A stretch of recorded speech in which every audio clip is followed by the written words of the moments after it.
The United States may maintain its influence, but you will have to fight for that. You know, it looks like the United States is captive to a stereotype about Russia and China. Yes. That is, predicated on they're godless communists. They have no innovation. Everything they have to steal from someone else.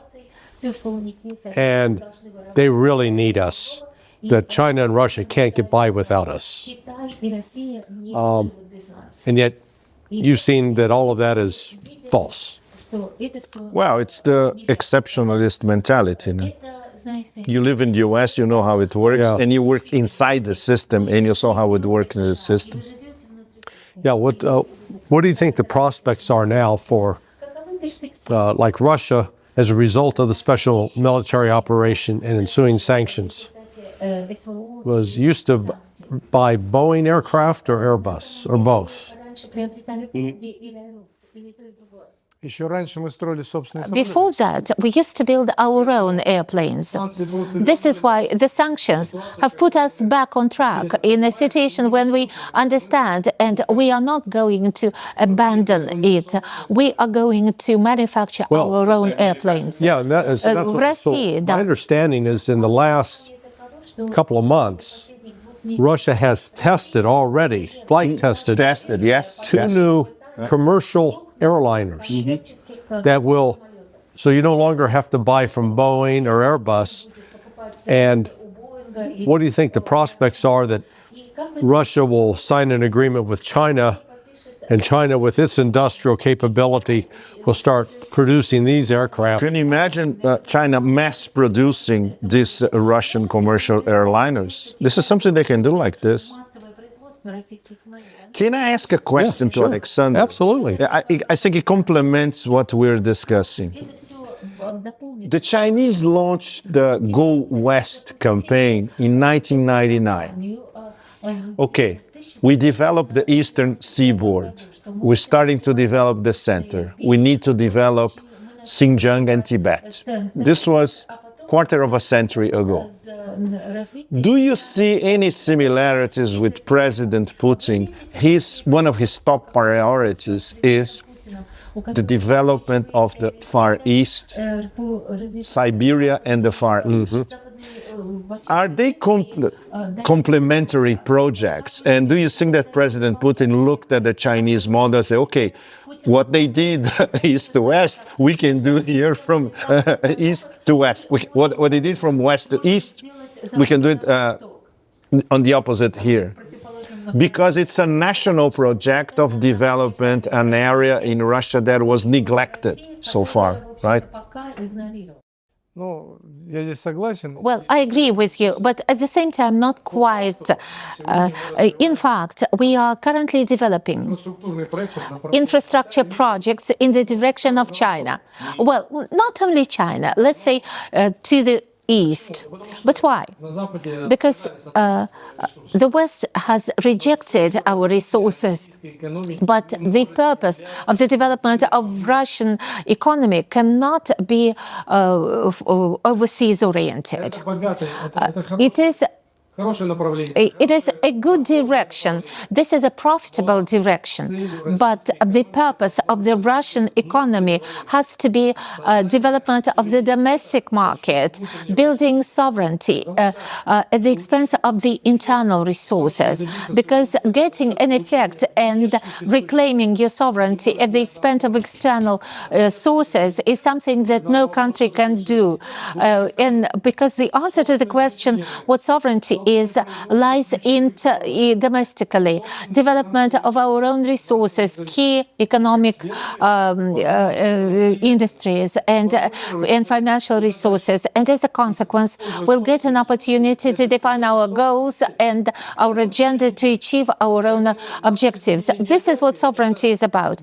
Therefore, the change of this geographic directions or orientation is not the root cause, but the consequence, because Russia has revised revised its development concept. What the West fails to understand, yes, of course, we can go back to the West on our own terms and conditions, but this will not be our goal, but the consequence of our development. This is why I'm confident that we've been discussing it with Larry. Sanctions proved to be helpful because they changed, reshaped our mindset, and they gave an answer to the question, who are you? What are you, Russia?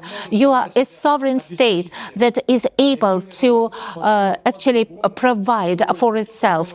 And this new understanding enabled us to build our economy, policy, and our life in a new way. The sanctions angle is fundamental because even under sanctions, Russia has this national project of incorporating the Russian Far East and Siberia to the rest of the Russian economy, which is what the Chinese did 25 years ago, incorporate the West to the Chinese economy. But in terms of sanctions, for instance, when we travel in Iran, and we see what 40 years of sanction does to a country. You arrive in the port in the Caspian, you think that you are in the 1970s. Right. Nothing is modern. They have to catch up, of course, because there was no possible investment. But at least Russia, you are already in a much higher stage. What did the West do? We cannot say that everything is negative. We cannot underestimate the perspective and potential of the West and its strengths. The global system, let's take the financial system. Its dominance is not because dollar is printed in the United States, but all institutions, the majority of institutions worldwide, support the dominance of dollar. It is the International Monetary Fund. It is the International Bank for Reconstruction and Development. These are insurance companies. The entire system is built in such a way so that it preserves the reign of dollar. But let's ask this question. Can any country afford to use its own currency? Formally, yes. But realistically, no, because there is IMF, the International Monetary Fund, that has imposed the rules of issuance of currency and the rules of development. Why? We can ask this question, where? Until now, is gas price defined, oil prices are defined, and commodity prices are defined. Western countries, such as European countries or the United States, have built exchanges where do they produce oil or gas? They resell oil and gas, and they generate a delta. It is an answer to the question that it is a very comfortable form of control. You are producers and we can help you sell your products. But this system will not work. And the countries that have joined BRICS are asking this question. If our share of global GDP is 40%, why do we have to be guided by the prices that are defined elsewhere? And that's it. The West has created a problem for itself by opening the eyes of different countries to the system of relations that has been built. And no one can go back. Everyone understands it now. This is why countries are switching over to using national currencies in settlements.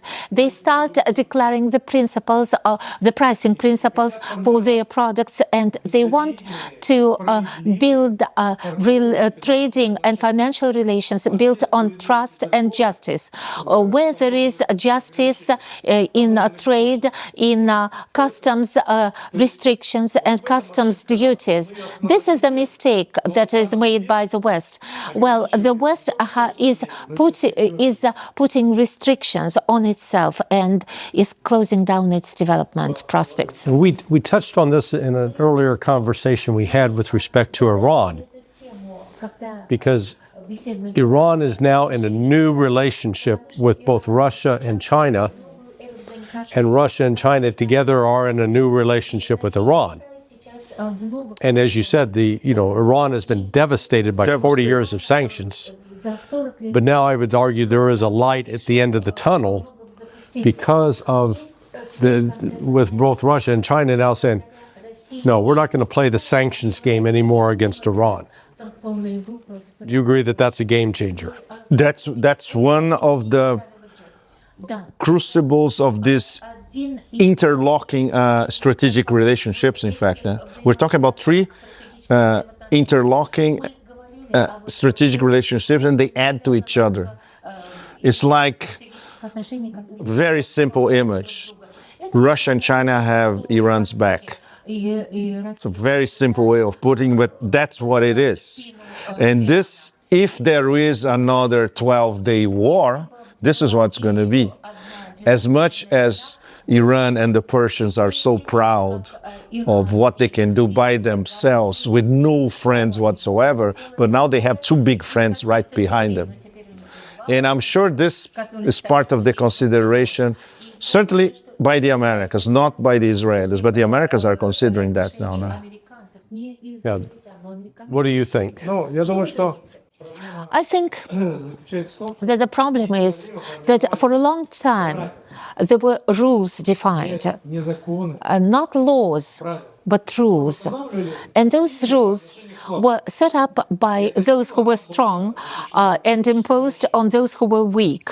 And their strength was in economic power, in financial power, and military power. But life has changed. And the centers of influence today that have a potential, they also represent a force. And when a force talks to a force, it is a difficult conversation. And it is not a way to find solutions to questions. We need to find different methods of solutions based on respect and taking into account other people's position, and because everyone is equal today. And this situation is much more comfortable, and it attracts much more allies compared to a situation when I'm a strong man and I'm going to impose my rules on you. And this has changed the people's mindset.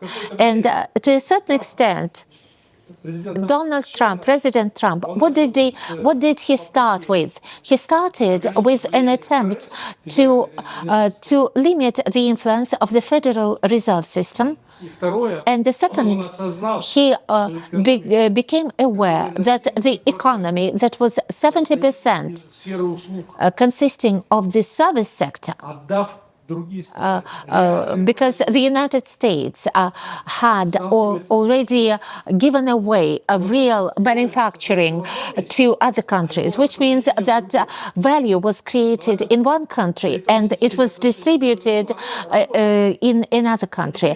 But under the previous conditions, it worked. But now the services are not needed, whereas manufacturing is needed. And he wants to bring back the manufacturing. But it's challenging because you need competences, people, technologies, etc.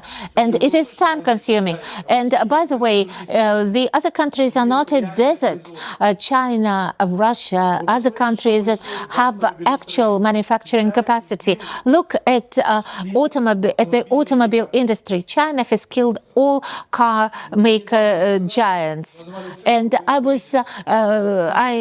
you saw the numbers. Do you know how many car brands are made in China? 190. Brands. 190. Yes, Can you imagine that? Can someone compete with them? If you look at the quality and the prices of the cars, it is but a small example, because car making is an industry that a limited number of countries can afford, because there is a lot of materials consumed.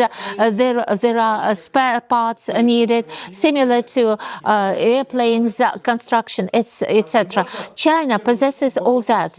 Can the service sector gain a victory over the manufacturing sector? No. The manufacturing sector is what is underlying the service sector. And the West cannot win by imposing the services. When you have your manufacturing capacity, China and other countries can provide services that will not be inferior, because this is why those countries that have manufacturing, production competences will have the future. Mm-hmm. Yeah, who's got I'm sure some economist has developed a good measure of let's call it the level of industrialization of an economy, as opposed to the level of financialization. Financialization. Because I think your point that the United States gets this reputation of this strong economy, but it's, you understand the term cotton candy? You know, you can't, you can have a dinner of cotton candy and all you're going to do is get sick and still be hungry. That's a financialized economy. And I had a conversation 3 weeks ago with Mr. Galushka, who is a big advocate. You know, he comes from the Siberia and from West. He's got the #1 book in Russia on the economy. And he was making the point, he says, look, you can't be a genuine modern economy without an industrial base. Without industrial base.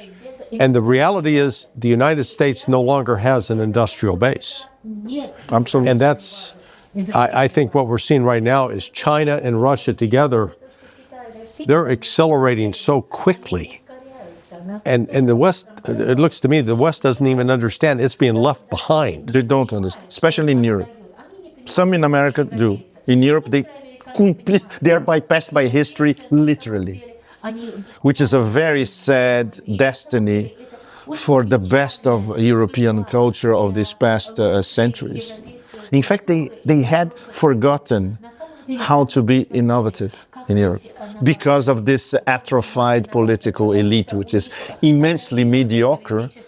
And, of course, they are not nationalists in the sense of defending national values in Europe. They look at this artificial EU construct, which doesn't mean anything. And any average European in Italy or in France or in Germany, you ask them, what is the EU? They don't know. Yeah. And they hate it on top of it. Well, what do they have? I mean, does Europe have anything that Russia needs? It's a very good question. У нас есть, в Европе есть In Europe, то, что нужно россиянам. there is something that Russians need. First and foremost, Их пример. the example how not to do things. How not to do Yeah, I agree with that. Perfect. Yeah. Yes. Or watch what they do the opposite. Или не делайте так. Or don't do it this way. Yeah, and that's been my analytical point all along over the last, year and a half. Russia does not need a thing from Europe. There's no natural resources. There's no innovative, cutting-edge technology. Even the wine that Russia's starting to make is as good as what France. Excellent. Wine from Crimea is fantastic. Yeah. Они своими руками They actually destroyed the beautiful picture that they imposed on the entire world with their own hands. That beautiful image had very hardworking and very efficient German workers. That image had smart and brainy Brits, and everyone was there. I do not want to insult anyone. We respect the history and culture of European nations and their abilities. But if we look ответить на вопрос, почему. at Europe and try to answer the question why today Germany, that used to be so hardworking and uniquely capable, has transformed into modern Germany, then the answer to the question is very simple. Maybe Долгие десятилетия it took them long decades to buy cheap gas from Russia and build that beautiful, and at the expense of that, they built an industry that was the locomotive, the engine of European economy. Why today, when they have refused to buy cheap gas, and not only gas, why they have rejected any relations with Russia, they are falling into a precipice? Why? The answer is here. You should not look for it, because they destroyed that image, and it turns out they were exploiting the kind of real good and good relations with the Soviet Union and Russia. Now there are no such relations, and they're now facing the good relationship with the United States. And here you see the results. Well, let's, speaking of committing economic suicide, let's close out with a brief discussion about Venezuela and the United States seemingly trying to commit a form of suicide there as well. How far, some fear that there might possibly be Russia intervening on the side of Venezuela. How likely do you think that is? Ну, у нас отношения тоже юридические. Well, we have a legal treaty with Venezuela, and I think Важный факт. that it is an important factor, that treaty, but the principal factor lies within Venezuela, because it is a country where people trust their leadership. Достаточно просто And посетить страну, чтобы it is увидеть, что это sufficient to visit that country to see that the attitude to the leadership is quite sincere. работает на To the leader, that the leadership is working to ensure the independence and sovereignty of their country, the West. And in this particular case, the United States is counting that this link, this connection between the people and the leadership is can be destroyed due to problems with availability of food, healthcare, etc. But people who love their country can easily suffer and survive temporary difficulties, and this strengthens the consolidation around their leadership. And the fear of America, the fear of Americans of invading Venezuela and human life losses is something that stops them short. Therefore, putting the stakes on bourgeoisie and on the fact that on alleged lack of readiness to protect their country, that does not work with Venezuela. By the way, will Frenchmen go and defend the European Union? The European Union is nothing but a bureaucratic substructure. Let's hope that they will defend their own country, like Germany or French. And people need to love and respect their history and their country, and it has to be developed. You cannot sell it. The fact that there are warships blocking Venezuela is something that strengthens, that consolidates Venezuelan people, and a simple blockade cannot be a solution. And given that this acquires все больше и больше стран.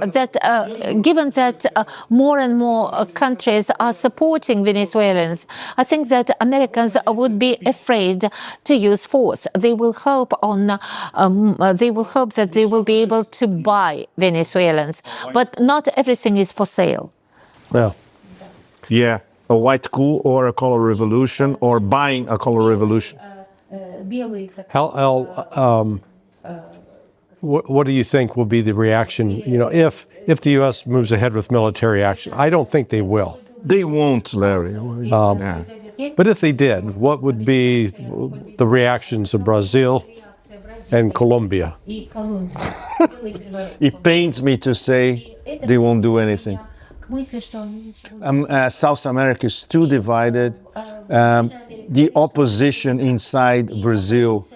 Brazil is a one-trick pony. It's Lula and nothing else. He's isolated against. It's horrible to say that, but there's nobody else apart from him. If he disappears, the country falls in the lap of the U.S., just like Argentina that disappeared as a neocolony only a few days ago. And Colombia is complicated, even though Petro, he says the right words, but he will not go as far as to go on a frontal clash against the empire. So Venezuela will be on its own, only helped by Russia. But that's tricky because this is something we could ask Alexander. Russia has a strategic partnership with Iran, and Russia has a strategic partnership with Venezuela. If Venezuela is attacked like Iran was, would Russia intervene? Россия вмешается. Ну, есть разные просто статьи в этих соглашениях. Например, There are different articles in the treaty. Speaking about Iran, we have a strategic partnership, but in military terms, there are certain provisions and certain clauses. But we understand that it does not boil down to specific articles of a treaty. We need to understand that the voice that is heard at the diplomatic level, even at the level of ordinary citizens, is heard stronger and stronger. It is not that easy for everyone else to imagine why such intervention will be needed. The American leadership cannot explain to its own people why they need to intervene. And it is also a problem that has to be taken into account. I think that if there is, the more openness there is, the fewer chances will be for any direct military intervention. And this is extremely important to us to preserve peace in the region, because it is relevant to each and all, and it affects the United States even the United States. If the U.S. goes forward with this, and we'll close out with this, it could actually be maybe sort of the final turning point to recognize that the UN Security Council is no longer useful. No longer useful.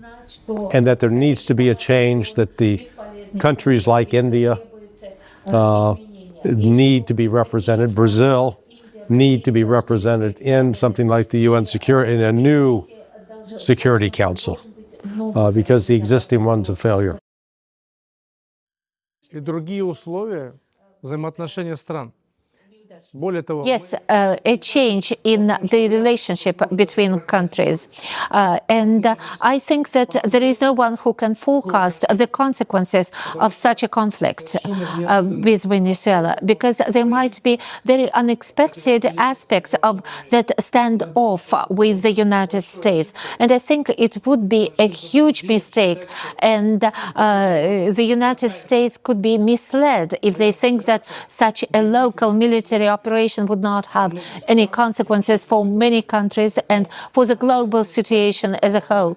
Therefore, politicians' responsibility should be such that they should take a broader view rather than a local view. And they need to be responsible not only for the destiny of their own people, but for other peoples as well. I think and I hope that the incumbent leadership of the United States will have enough common sense not to commit stupid things. Let's hope. Gentlemen, thank you so much. Pepe, always a Thank you delight. so much. Alexander, thank you. Alexander. This has been Countercurrents. If you enjoyed it, please hit the like and subscribe button. We'll continue to build the number of viewers. Thanks for watching.